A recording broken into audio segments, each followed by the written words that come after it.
Hey, welcome back. Here is a video for page 4 of the Unit 5 test. It just has one question, question 14. It has a proof with 3 blanks. Each blank is worth 1, which makes this problem worth, what, 3 points? Okay, so 3 points. So it's a multiple choice proof. This kind of question that you'll see on the air test at times. So I like to do process of elimination here, kind of think about what makes sense.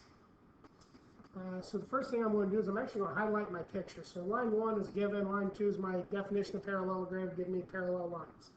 Once I have parallel lines, I am saying that PQS, so PQS right there, is the same as RSQ down here.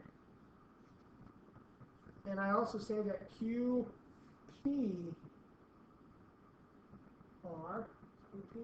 right here is the same as this one.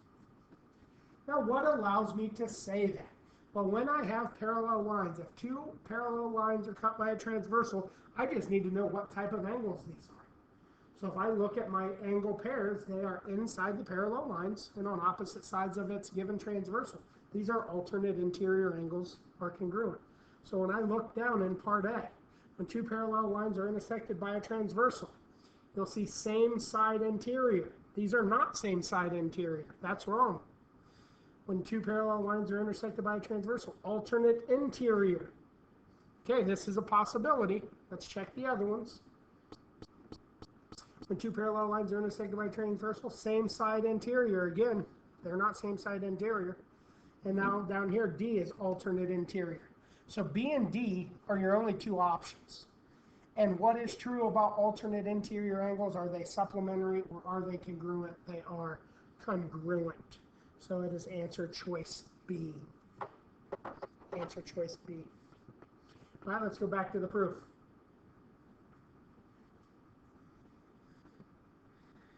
All right, number 4 says opposite sides. The reason is because opposite sides of a parallelogram are congruent.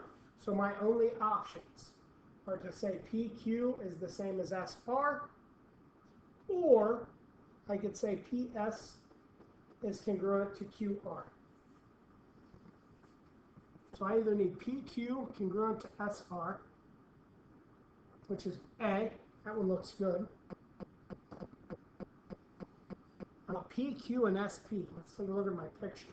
PQ and SP are not the same. PT and TR, those are congruent. That's true, but not for the reason that opposite sides of a parallelogram are congruent. Those aren't even opposite sides. And SQ and PR, SQ is a diagonal, PR is a diagonal. That is not true. So the only one that number 4 could have been is PQ is congruent to RS. And part C, the last one. So opposite sides are congruent. And then it wants to know what allows me to say that these 2 triangles are congruent. So if I look at my 2 red triangles here, change colors and give it a different shade of red. Hopefully you're not as colorblind as me there. So the top triangle and the bottom triangle, what allows me to say that those 2 are congruent? Well, if I just look at my picture, I can see that that is angle side angle. So I'm looking for ASA. So down here in part C, which one is ASA? A is side, side, side. So that's no good. B is side angle side.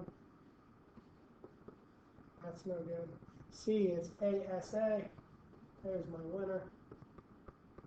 And D is AAS, which is no good. Again, how do I know the difference between AAS and ASA? I take a look at the side.